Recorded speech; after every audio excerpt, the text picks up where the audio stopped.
Hello everyone. तो बेटा हम लोग पढ़ रहे हैं sexual reproduction in flowering plants और आज की वीडियो में हम पढ़ने वाले हैं post fertilisation structures and events. तो बेटा प्रीवियस वीडियो में हमने पढ़ा था डबल फर्टिलाइजेशन, जिसमें हमने देखा कि एक मेल गैमीट फ्यूज करता है फीमेल गैमीट के साथ और बनाता है जाइगोट, जिस प्रोसेस को हम बोलते हैं सिनगैमी, और दूसरा मेल गैमीट फ्यूज करता है सेंट्रल सेल की टू पोलर न्यूक्लियाई के साथ और बनाता है primary endosperm nucleus and primary endosperm cell, और इस प्रोसेस को बोलते हैं ट्रिपल फ्यूजन। और क्योंकि एम्ब्रियो साक में दो टाइप का फ्यूजन हो रहा है तो इस फिनोमेना को हम बोलते हैं डबल फर्टिलाइजेशन। तो आज हम देखने वाले हैं कि डबल फर्टिलाइजेशन के बाद क्या होता है। इस वीडियो में भी मैंने आपको बताया था कि जाइगोट एम्ब्रियो में डेवलप करेगा और PEC primary endosperm cell endosperm बनाएगा।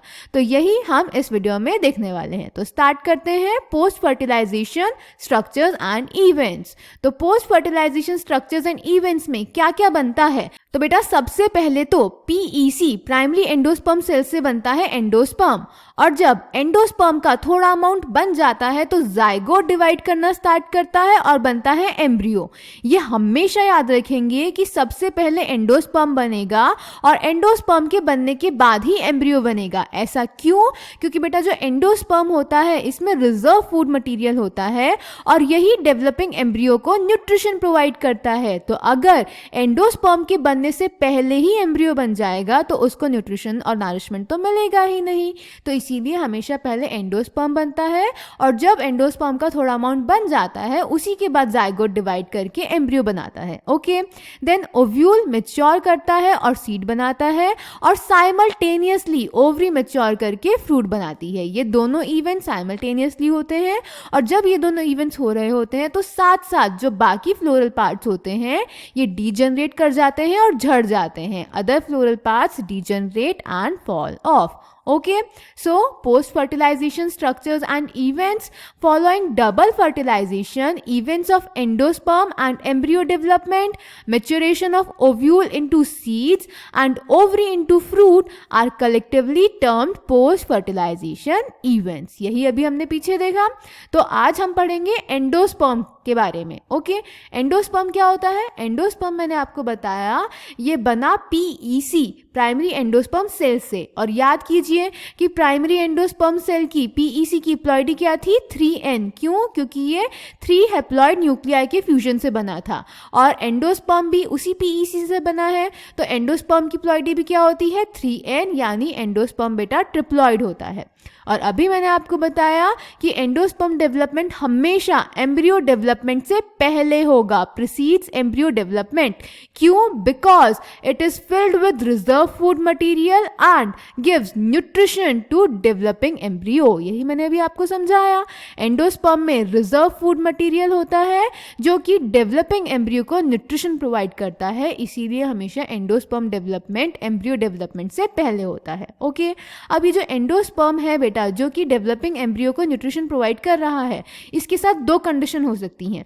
पहली कंडीशन एक तो ये हो सकती है कि एम्ब्रियो डेवलपमेंट के टाइम पे ये एंडोस्पर्म कंप्लीटली कंज्यूम हो जाएगा और सीड में नहीं बचेगा। Either be completely consumed by the developing embryo before seed maturation, example P groundnut beans. तो ऐसे सीड्स को बेटा हम नॉन एंडोस्पर्मिक सीड्स बोलते हैं जिनमें एंडोस्पर्म नहीं होता, क्योंकि एंडोस्पर्म डेवलपिंग एम्ब्रियो में ही कंप्लीटली कंज्यूम हो जाता है। इसके बारे में जब हम सीड पढ़ेंगे तब पढ़ेंगे। और दूसरी कंडीशन होती है कि एम्ब्रियो डेवलपमेंट में एंडोस्पर्म कंप्लीटली कंज्यूम नहीं होता और बच जाता है, यानी मैच्योर सीड में भी प्रेजेंट होता है, और it may persist in the mature seed and be used up during seed germination, और उसको सीड जर्मिनेशन में यूज करते हैं, एग्जाम्पल कैस्टर और कोकोनट में। और ऐसे सीड्स को बेटा हम बोलते हैं endospermic seeds. Clear?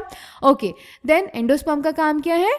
Developing embryo को न्यूट्रिशन प्रोवाइड करना। Okay, so next is endosperm development. Endosperm development बेटा हमारे सिलेबस में दो टाइप का है, फ्री न्यूक्लियर एंड सेल्यूलर।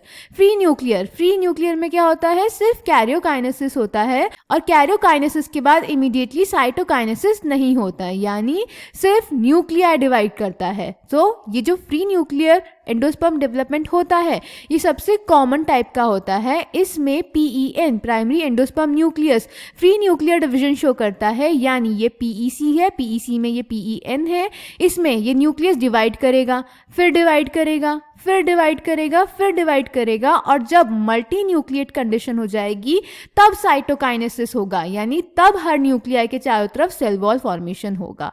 इस डेवलपमेंट को हम बोलते हैं फ्री न्यूक्लियर एंडोस्पर्म डेवलपमेंट, और इसका एग्जाम्पल है कोकोनट वाटर। ओके, देन दूसरा है सेल्यूलर। सेल्यूलर में बेटा कैरियोकाइनेसिस के बाद साइटोकाइनेसिस होता है। Karyokinesis is followed by cytokinesis. तो PEC का जो PEN है वो डिवाइड हुआ यहाँ पे, उस फिर साइटोकाइनेसिस हो गया, फिर अगेन न्यूक्लिया डिवाइड करी, अगेन साइटोकाइनेसिस हो गया। तो इस टाइप की डेवलपमेंट को हम बोलते हैं सेल्यूलर एंडोस्पर्म डेवलपमेंट। इसका एग्जाम्पल है कोकोनट कर्नल। ये एग्जाम्पल याद रखना बेटा बहुत जरूरी है, इस पर क्वेश्चन आ जाता है कि कोकोनट वाटर कौन सा एंडोस्पर्म है, या कोकोनट कर्नल कौन सा एंडोस्पर्म है, या फ्री न्यूक्लियर या सेल्यूलर एंडोस्पर्म का नाम बताइए। क्लियर? अब इसको NCERT से देख लेते हैं बेटा। So endosperm development precedes embryo development. Why? इसका आंसर हमें NCERT में भी लिखा हुआ है और हमने अभी डिस्कस भी कर लिया। The primary endosperm cell divides repeatedly and forms a triploid endosperm tissue. The cells of this tissue are filled with reserve food materials and are used for the nutrition of the developing embryo. In the most common type of endosperm development, the PEN undergoes successive nuclear divisions to give rise to free nuclei. This stage of endosperm development is called free nuclear endosperm. Subsequently, cell wall formation occurs and the endosperm becomes cellular. The number of free nuclei formed before cellularization varies greatly. और जब बहुत सारे nuclei बन जाते हैं तो cell wall formation हो जाता है, यानी एंडोस्पर्म सेलुलर हो जाता है। और कितने न्यूक्लियाई बनेंगे ये बहुत ही ज़्यादा वेरिएबल है, ठीक है। Then the coconut water from tender coconut that you are familiar with is nothing but free nuclear endosperm. तो फ्री न्यूक्लियर एंडोस्पर्म का एग्जाम्पल क्या है? Coconut water made up of thousands of nuclei. तो ये जो कोकोनट वाटर होता है ये बहुत सारे न्यूक्लियाई का बना होता है। And the surrounding white kernel is the cellular endosperm, और जो व्हाइट कर्नल है वो सेल्यूलर एंडोस्पर्म है। क्लियर? फिर एंडोस्पर्म में either be completely consumed by the developing embryo, example pea groundnut beans before seed maturation, और it may persist in the mature seed, example castor and coconut, and be used up during seed germination. फिर आपको एक activity करने के लिए बोल रहा है, split open some seeds of castor, peas, beans, groundnut, fruit of coconut and look for the endosperm in each case. Find out whether the endosperm is persistent in cereals like wheat, rice and maize. तो बेटा ये activity आप कर सकते हैं, आप इन seeds को लेके ब्रेक करके देख सकते हैं और एंडोस्पर्म कैसा दिखता है वो देख सकते हैं। और फिर पूछ रहा है कि सीरियल्स जैसे व्हीट, राइस और मेज में एंडोस्पर्म परसिस्टेंट होता है या नहीं। तो बेटा हाँ, सीरियल्स में, व्हीट, राइस और मेज में एंडोस्पर्म परसिस्टेंट होता है, तो इसका आंसर हो जाएगा यस। क्लियर? तो ये था एंडोस्पर्म। नेक्स्ट वीडियो में हम करेंगे एम्ब्रियो। Thank you.